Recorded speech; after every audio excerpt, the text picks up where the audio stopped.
welcome to the deep dive. We're about to jump into some really fascinating, maybe even unsettling source material today. Absolutely. Yeah, this one's based on an MP3 we received, and it's got quite the title, How to Break the Hypnotic Code of Reptilians. Wow, okay. With the exclamation points and everything. Exactly. It definitely sets a certain tone. So our plan today is to really unpack the claims from this specific source. We're talking hidden beings, this hypnotic code, and even a technique it claims lets you see them. We're just exploring what this particular audio presents, the ideas and the methods described within it. All right, let's get into it. What does this source say is the big problem we're facing? Okay, so the core issue, according to this MP3, is hidden control. Mhm. It talks about powerful beings, names, reptilians, occult controllers who dominate things. And how do they dominate? Go Is on. it like physical power? Not exactly. It's more about illusion. They Mhm. operate from hidden dimensional frequencies, the source says, keeping themselves unseen. Okay. So their power relies on staying hidden. That seems to be the main point. It uses terms like a veil, these frequency fences and grids, all designed supposedly to keep human vibration low. Keep our vibration low. And the idea is if we could somehow get past that veil or lift it. Then their control wouldn't work anymore because we could see them, right? The source actually mentions the movie They Live as an analogy for this. Right, the sunglasses revealing the truth. Okay. Yeah, that kind of idea. Their control depends on us not seeing, on this veil staying in place. Interesting. So it links our vibrational state directly to this hidden control. How does the source claim our vibration is kept low? What are the factors? Well, it points to a lot of things in modern life. Things like GMO food, chemtrails, pharmaceuticals, what it calls programming. Programming like media, social conditioning? It could mean that, yeah.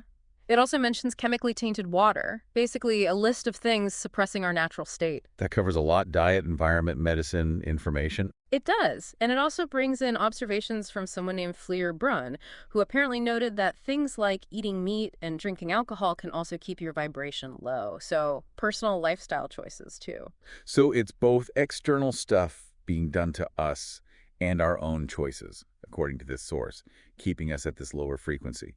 What about our own abilities like intuition or seeing things? Good question. The source claims there are these dark energies, it calls them tags and implants that can get into our energy field. Tags and implants. Yeah, and these things supposedly cloud or block our natural sixth sense, our ability to perceive beyond the ordinary, basically. Okay, so it's painting a picture of this like multi-layered system to keep us vibrationally low and perceptually kind of blind. Pretty much, yeah. But then the source talks about something changing, new energies coming in. Okay, a counterforce. What does it say about that? It mentions wave-X energies, that's the term used hitting the planet recently, and these energies are supposedly helping people shift or merge into higher frequencies. And what happens when people merge into these higher frequencies, according to the source, anyway? It claims it activates or boosts psychic abilities, specifically clear seeing, clairvoyance. Clear seeing. Yeah. And it says because of these energies, some people are already starting to see things they couldn't before, like extra-dimensional beings, geometric light shapes, too. So these wave-X energies are kind of lifting the veil bit by bit for some people? That's definitely the implication. And these energies are also meant to help reveal those hitchhikers, the dark energy things it meant. The tags and implants. Right. Right. Helping to clear them out, which then helps the sixth sense work better. Okay, this leads us right to the core of the MP3, doesn't it? This idea of breaking the magic mind control reptilian hypnotic code. And it mentions Fleer Brunn again here. Yes, it suggests Fleer Brunn might have actually done this, broken the code. And it lays out a specific technique. What is the technique? How does this source say you do it? Okay, it's described as a command you give, either telepathically or out loud. When you sense something, like you intuit a being is there. You feel it before you see it. Yeah, that seems to be the idea. You then say this specific phrase, Which is? I am breaking the code of disillusion to see what is before me. And you have to say it 3 times. Exactly those words, 3 times. The source is pretty clear on that. It says you can make your own mantra, add to it, but that first sentence has to be in there. It's the key. The core component. Right. It even gives an example like, reveal the true identity of any entity outside of myself that is cloaking itself or not showing itself. I am not in agreement of this disillusion. But that first sentence is crucial. Okay. And what happens when you use this? What kind of results does the source claim you might get? It says it really depends on the person, their level of consciousness and vibration. Ah, right, the vibration thing again. Exactly. So for some, it might be like instant. They see something right away. For others, maybe slower, more gradual, especially if their vibration is still low because of, diet, alcohol, things mentioned before. Okay, so let's say someone tries it, and it works. According to the source's logic, what did they actually see? The source gets pretty descriptive here, right? Oh, yeah, very descriptive. It talks about seeing quick shifts, like suddenly seeing indentations or maybe tribal markings on someone's neck or face just for a flash. Like a flicker, a glitch in their appearance. Sort of, yeah, an instantaneous thing. It also mentions seeing eyes change dramatically. Oh, So specifically mentions shifting to reptilian or snake eyes, or eyes that go completely black or dark with no whites visible. whoa, that's a striking image. It is, and it suggests it's not always just flashes. As you develop this or raise your vibration, you might start seeing like full extra-dimensional overlayers. Overlays, you mean seeing their true form on top of your human look? That's how it sounds, yeah. Seeing their actual form layered onto their appearance. It even mentions seeing robotic type eye technology, whatever that means. Robotic eye technology. Yeah. Huh. So potentially seeing a whole other reality kind of superimposed on ours. That's the picture it paints. And it goes further, saying many people we meet are not what they seem. Some might be wearing biosuit. Pliosuits, like a biological disguise. Essentially, yeah. A non-human entity in a kind of human shell. That's the implication. Okay. What else? What other kinds of beings does it claim might be hidden among us? It lists quite a few. Clones, walk-ins, entities taking over a body. Right. Empty seaters, which it defines as humans without a soul, and then various incarnated forms, terrestrial and extraterrestrial. It lists insectoids. Insectoids. Yep. Different kinds of reptiles, obviously, given the title. And even dragons. Dragons walking around. Wow. Okay, so it's not just reptilians. No, the source describes a much wider spectrum of beings potentially hidden, and it really emphasizes that you could be living with these entities, working with them, seeing them in public. At church, it mentions? Yeah, church, public places, Yeah. completely unaware until you use this technique and break that code. This sounds like it could be, well, it's incredibly disruptive to someone's reality. Does the source give any warnings about this? About trying the technique or gaining the sight? Oh, absolutely. Very strong warnings. It frames seeing these beings not just as an ability, but as a responsibility attached with the truth.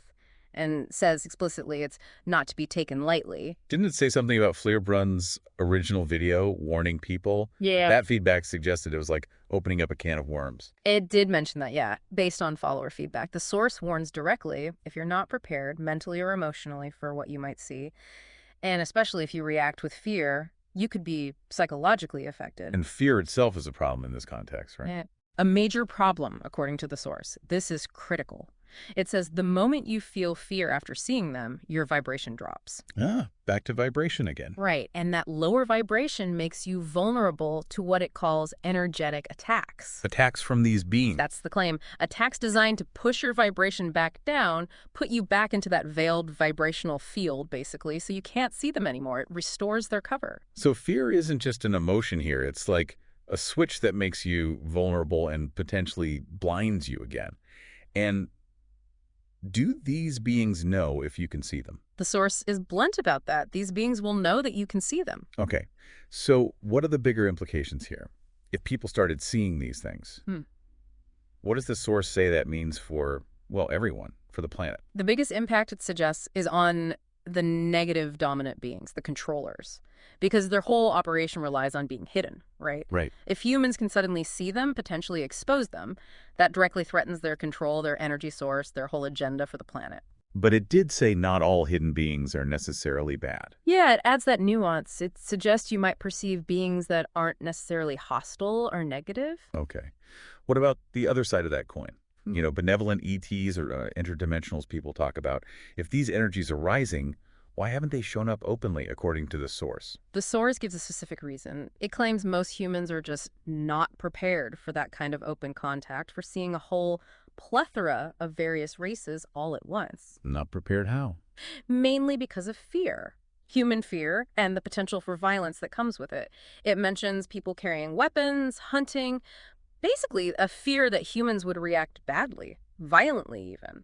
So our own instability and potential aggression is the roadblock to open contact with benevolent beings, in this view. That's the perspective offered in this source, yes. It also throws in that there are other races already here. Other hidden ones. Yeah, with advanced tech like laser beams, frequency weapons, who apparently don't want to share the planet if suddenly everyone becomes visible. Adds another layer of potential conflict. But are there any forces working for humanity's benefit in this hidden landscape, according to the source? It does mention some. It says there are beings here, covertly, whose purpose is basically to act as a safeguard, to prevent the malevolent ones from just destroying the planet if they start to lose control. Like a hidden safety net. Kind of, yeah. Okay, so we have this complex picture, hidden control, shifting energies, a technique to see, potential dangers, different factions of hidden beings. What does the source say about humanity's place in all this, our current state, our role moving forward? Well, its assessment of humanity right now is pretty harsh, actually. Ah, It states flat out that most humans are simply not mentally stable to begin with. wow, that's blunt. Very. But it frames even the current potential chaos, this awakening process, as part of a bigger strategy, a planned winning phase, it calls it, that's led us to this point of potential understanding. So even the instability is seen as part of a plan within this source's narrative. That seems to be the idea presented, and it stresses that with this knowledge or this potential sight comes responsibility. Specifically, the responsibility to help others. Help others how? Help them understand what they might be seeing or experiencing if they also start to break the code, because it could be really disorienting, right? Definitely. How does it suggest people offer that help? It mentions things like writing articles, making videos, doing healing work, counseling, basically sharing information and support as humanity moves towards what it calls the full revelation of the truth. So the key role for those who awaken first, according to this source, is to guide and support others through this potentially very jarring transition. That seems to be the core message about humanity's path forward, yes, based entirely on what's in this audio file. Okay. We've certainly taken a deep dive into this very unique source material today. We've looked at its ideas about hidden beings controlling things through illusion and frequency. Yeah, this concept of a hypnotic code, the vibrational barriers, Right. and the very specific technique it offers to try and see past it all. And those vivid descriptions of what someone might see, the flickers, the eyes, the overlays, the different types of beings, plus those really serious warnings about fear and responsibility. It definitely presents a distinct view of reality, doesn't it? A reality layered with hidden dimensions and beings, where perception is key, and where seeing more demands a certain inner strength. It really hammers that point home. The source insists human unpreparedness, our instability, is why benevolent beings hold back. And it warns that fear makes you vulnerable, pushes you back into ignorance. Right. So if breaking this code isn't just about a technique, but about overcoming fear and illusion, and if the source itself says humanity isn't ready because of fear and instability, what does that ultimately suggest? It makes you wonder if the real code this source implies we need to break is maybe less about seeing external beings and more about dealing with our own internal state, our own fear first.